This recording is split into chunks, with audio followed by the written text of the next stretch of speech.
Kubwira ngo umupira w'amaguru urakundwa ntukabihakane, nimba ari abantu bishimye muri iyi si ni abafana b'ikipe ya Arsenal. Mu ijoro ryakeye ubwo ikipe ya Man City yakinaga n'ikipe ya Bournemouth, maze Bournemouth ikaza gutsinda igitego Man City.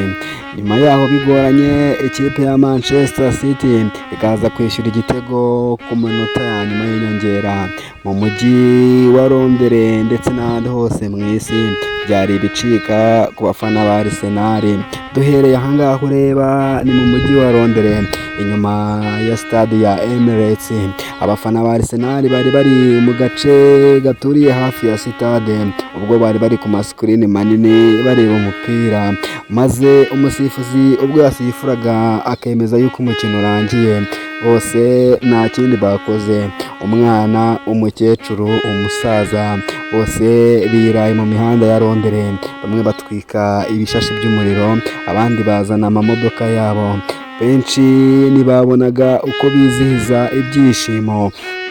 Ibi byose kandi abafana b'ikipe ya Arsenal wabumva nyuma y'imyaka 22 batazi igikombe cya shampiyona y'Ubwongereza cyangwa se Premier League, bongeye baragitwaya. Bamwe mu gutebya bati umwana wavutse Arsenal iheruka gutwara igikombe, ubu yarakuze, yize amashuri abanza ndetse yiga yisumbuye, yiga na kaminuza, aza kubona n'akazi, ashaka n'umugore.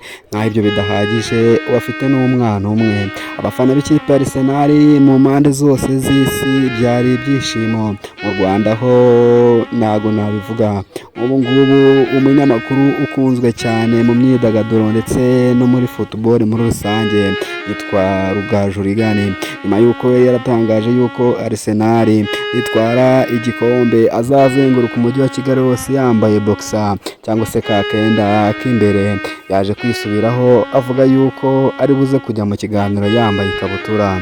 Gusa nanone ntago navuga abafana nibagiwe abakinnyi. Mu ijoro ryakeye ubwo ikipe ya AS Bournemouth yakinaga na Manchester City, ku rundi ruhande kuri stade ya Emirates Stadium, abakinnyi ba Arsenal, abatoza yemwe n'abaganga bari bicaye muri sale nini cyane imbere y'amateleviziyo ya rutura bari kureba umukino. Gusa ubwo ikipe ya AS Bournemouth yatsindaga igitego, bose bitereye mu kirere, yemwe bamwe barafatana, abandi barishima cyane. Ariko ibyishimo byabo byaje kuba akarusho ubwo umusifuzi yasifuraga maze akemeza yuko umukino urangiye ari igitego 1-1, maze Arsenal ikabitwaye igikombe.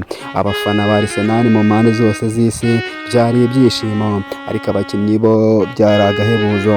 Umutoza wa Arsenal Mikel Arteta bamwe bamuteruye, abandi bamushyira mu birere. Abakinnyi ba Arsenal bo ibyishimo byari byinshi, bamwe banyweye inzoga, abandi none kandi nubwo bishimye ndetse batwaye igikombe, ikintu kibabaje abafana ba Arsenal ni uko batazatwarira igikombe kuri stade yabo ya Emirates, dore yuko umukino wa nyuma bazawukina n'ikipe ya Crystal Palace, dore yuko bazakinira kuri stade ya Crystal Palace. Uwo mukino akaba ari naho bazatangira igikombe ndetse bakagihereza Arsenal. Ese wowe urumva bizaba bimeze bite?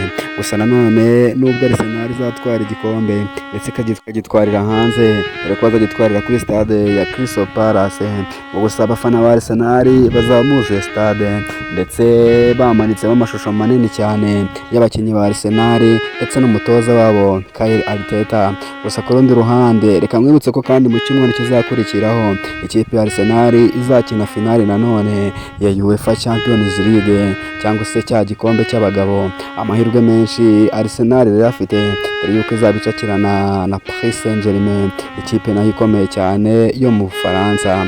Ese mama Arsenal yabizongera igatanga ibyishimo ku bafana babo? Gusa dore yuko ari nabyo benshi bifuza.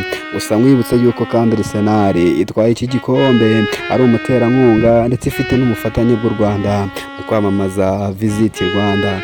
Ni nayo mpamvu kandi mu ijoro ryakeye ubwo Arsenal yamizwe ko itwaye igikombe, umukuru w'igihugu cy'u Rwanda nyakubahwa perezida Paul Kagame abicishije ku rubuga rwe rwa Instagram ndetse na X yashimiye Arsenal kuba batwaye igikombe cya Premier League ndetse anashima yuko bagitwaye bafitanye amasezerano na Visit Rwanda ku itariki 30 kandi Visit Rwanda zizongera zikine ubwo ndavuga Paris Saint-Germain ndetse na Arsenal bazaba bakinira igikombe cya UEFA Champions League. Ese abafana ba Arsenal nyuma y'imyaka 22 badatwara Premier League ndetse mu mateka yabo bwa mbere baba bagiye gutwara igikombe cya UEFA Champions League cyangwa se igikombe kiruta ibindi bikombe byose ku mugabane w'Uburayi bikinirwa n'amaklube. Reka ngaho tubitege amaso maze abafana ba Arsenal mbabwire nti mukomeze mwishimire intsinzi yanyu. Gusa nanone kandi nimba ari ubwa mbere ugeze kuri YouTube channel kamwibutse yuko gukora subscribe ari byo bintu byizewe kugira ngo ujye ubasha kubonera amakuru yizewe ndetse yabonere ku gihe usibye siporo dore yuko nayo n'imyidagaduro uzayahasanga.